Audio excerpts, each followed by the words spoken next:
Olá, meus pequenos, tudo bem?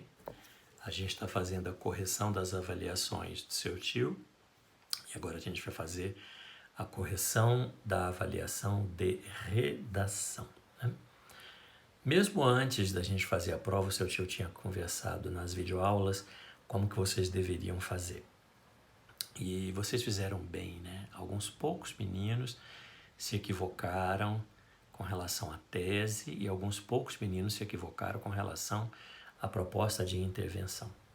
O seu tio pediu para que vocês fizessem uma dissertação argumentativa sempre no estilo Enem. Quando não for no estilo Enem, seu tio tem que explicar qual é o estilo que ele quer, tá? Se eu não explicar e não pedir nada, é sempre no estilo Enem que todos vocês farão. Muito difícil que o menino não participe do Enem, então é sempre nesse sentido. E, para tanto, vocês têm que se atentar aos 11 itens que vocês têm que responder. No primeiro parágrafo, a gente tem obrigatoriamente que colocar qual é o tema, qual é a tese. No segundo parágrafo, a gente tem que colocar, de preferência, um argumento histórico, seguido de um argumento numérico. Isso é uma escolha que a gente fez, né? No terceiro parágrafo, um argumento de autoridade e um argumento de exemplificação. E no quarto parágrafo, na proposta de intervenção, responder as 5 perguntinhas: quem vai resolver o problema, o que deve ser feito, como que isso pode ser feito, para que tem que ser feito e dar os detalhamentos. Então, vocês têm que ficar muito atentos a esses 11 itens, né? Quais são os 11 mesmo? Tema, tese, argumento histórico, argumento numérico, argumento de autoridade, argumento de exemplificação, quem, o que, como, porquê, detalhamento. 11 itens, né? Eu peço sempre que vocês façam esse esquema antes de produzir a dissertação, que depois disso respondido, você consegue produzir lindamente. Basta você usar os conectivos corretos e a sua dissertação sai completinha. E nós tínhamos ali um tema espinhoso, mas bastante conhecido nosso, né? O seu tio não escolheu por acaso, não, que aconteceram fatos muito tristes e difíceis agora nesse final de ano de 2020, quando do assassinato daquele negro em Porto Alegre, dentro daquele supermercado. E houve uma discussão de toda a sociedade com relação ao que a gente está chamando de racismo e preconceito no Brasil, né? Então, o seu tio escolheu de um dos cadernos importantes do ângulo esse tema, e ele se aprofunda numa fotografia de início e depois de um texto de apoio muito bem estruturado, né? A fotografia de estudo. E a dissertação pergunta o que tem de Brasil, o que representa o Brasil, aquela fotografia, né? E nós tínhamos ali uma foto que era o quê? Uma negra, escravizada, e do lado dela um menininho branco, e numa fotografia do século XIX, tipicamente do século XIX. A negra foi enfeitada pela sua patroa, pelo seu patrão, colocaram joias nela, uma roupa muito bonita nela, para dizer que eles tinham dinheiro, inclusive para manter os seus escravos bonitinhos, né? E o menininho, evidentemente, era filho de brancos, ela era uma mucama, ela cuidava daquele bebê. E ali o texto pedia bem para que nós pensássemos na questão, ela provavelmente tinha os filhos dela, ou algum filho, e com quem será que ficava o filho dela? Quem cuidava do filho dela para ela trabalhar para Sinhá, para o coronel, né? Que eram as pessoas que tinham dinheiro para ter escravos à época, no século XIX. E fazer uma relação com o Brasil atual. Então a gente estava vendo ali o racismo estrutural explícito que vem desde sempre no Brasil, né? E o preconceito absurdo que vem desde sempre no Brasil com relação às pessoas de cor. Então, seu tio gostaria que vocês falassem especificamente, por conta da fotografia e do texto, do racismo e do preconceito com relação aos negros. E, obrigatoriamente, a gente tinha que voltar ali no contexto histórico, no período da escravização dos negros africanos no Brasil. Então, isso era uma obviedade que o texto trazia. E eu queria que vocês fizessem bem esse relato, né, de o quanto os negros sempre foram usados, sempre foram abandonados, sempre foram desligados do que a gente considera cidadania na sociedade brasileira. Então é óbvio que a nossa tese tinha que partir da ideia de que há um problema grave e ele precisa ser solucionado rapidamente. Tese é o ponto de vista, né? Eu não posso dizer assim, tem mais é que voltar a ser como era antes. Não, foge aos direitos humanos e qualquer sanidade de um aluno. Então a nossa tese teria que partir do pressuposto que há algo muito errado e que precisa ser modificado. E essa modificação, nós sabemos, é lenta, gradual, difícil. Um passo à frente, 2 atrás. Nós estamos vivendo tempos difíceis em que as pessoas estão dando 8 passos atrás. 1 à frente, 8 atrás, né?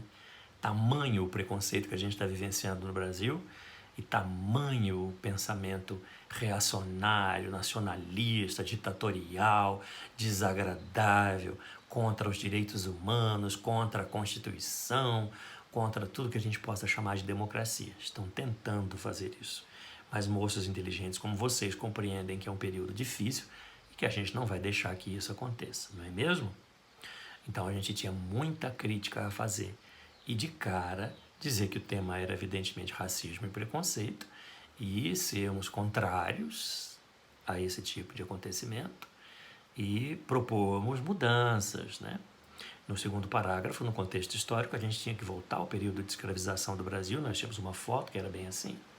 Explicarmos o que foi esse período de tantos anos de escravização no Brasil e fazemos uma comparação do quanto está hoje tão parecido, né? Porque a gente está vendo que os negros não têm lugar na sociedade. Os números dizem isso. Os negros são os que são mais mortos, os que são mais perseguidos, os que são mais presos, os que conseguem menos emprego, os que são mais marginalizados, os que têm as habitações piores. Então nós temos uma situação muito parecida ainda com o período de escravização no Brasil. E é isso que a gente tem que relatar, que ver historicamente. Teve progresso? Como seu tio disse, 1 passo à frente, 8 atrás. Então a gente está lentamente conseguindo mudar o que a gente chama de racismo estrutural nesse país, né? Tem uma estrutura racista. O negro não consegue bons empregos, não consegue promoções, não consegue se candidatar politicamente, não consegue ser eleito politicamente. Tem pouca representatividade, mesmo sendo a maior parte da população brasileira, negros e pardos. E a gente tinha então que trazer ali números. Esses números, o seu tio diz, vocês podem procurar, porque vocês fizeram essa redação em casa.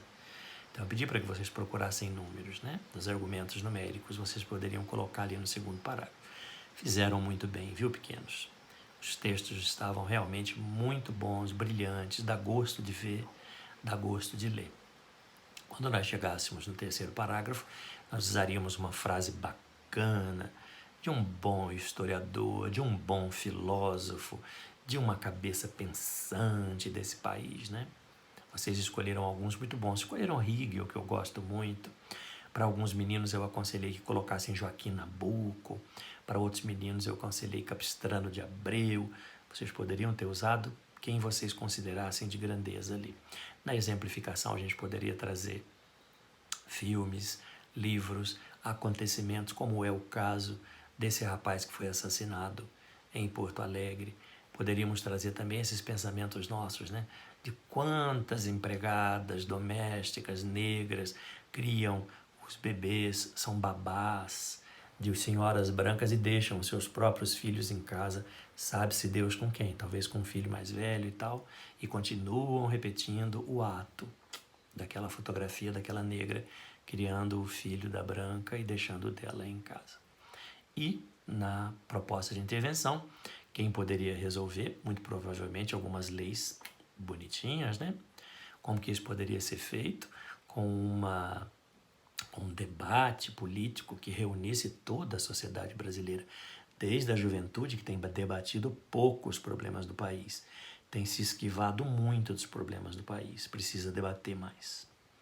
Nós poderíamos colocar toda a sociedade debatendo o que pode ser feito de efetivo, dar exemplo das cotas raciais nas universidades, dar o exemplo das cotas raciais para empregos públicos que já existem e que isso seja realmente colocado como uma proposta nessa nossa sociedade. Evidentemente que o preconceito é algo que tem que ser diminuído aos poucos, A escola tem uma grande função nisso, colocando a situação clara para os alunos de como que funciona esse racismo estrutural e esse preconceito no país, para que isso acabe de uma vez por todas. É preciso investimento, é preciso que uma mídia atuante, é preciso que as novelas mostrem cada vez mais o negro como herói, né? É preciso que a mídia coloque nas propagandas o negro como herói, né? Que tem família, que tem estrutura. Para que isso? Para que acabe de alguma maneira o desrespeito que a gente vê tão claramente na sociedade brasileira hoje. E para que haja uma mudança que seja lenta, um passo à frente, 4 atrás, melhora já. Que vai demorar, né? O pessoal ainda muito preconceituoso. E o detalhamento, eu gosto muito da coisa da família e da escola juntos, debatendo essas questões, resolvendo essas questões e deixando de lado essas questões. Uma criança não traz isso em si, ela aprende isso em casa. Então a gente tem que tomar muito cuidado. A família tem que participar junto da escola com um pensamento moderno, modernizante, de aceitação de tudo aquilo que é diferente de nós. Diferente da minha cor, diferente da minha religião, diferente do meu sexo e que não deixa de ter os mesmos direitos que eu. As redações de vocês, algumas foram brilhantes, outras foram muito corretas, poucas perderam alguns pontos por alguns equívocos. Mas, de modo geral, um bom trabalho. Muito obrigado. Até a próxima aula.